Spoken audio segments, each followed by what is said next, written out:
Welcome to the Slop Temple. We pray this video helps. You open Chrome and go straight to Settings. This saves time.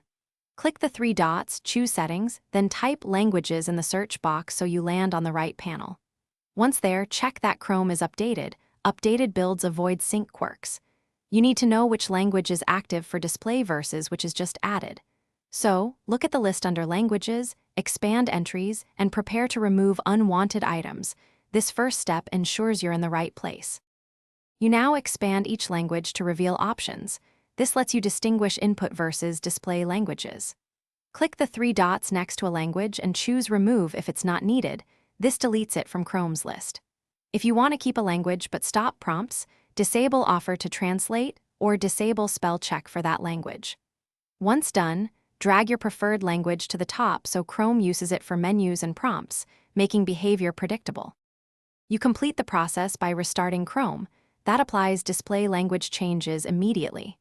If sync restores a removed language, sign out of your Google account, remove the language again, and then sign back and so sync adopts the new list.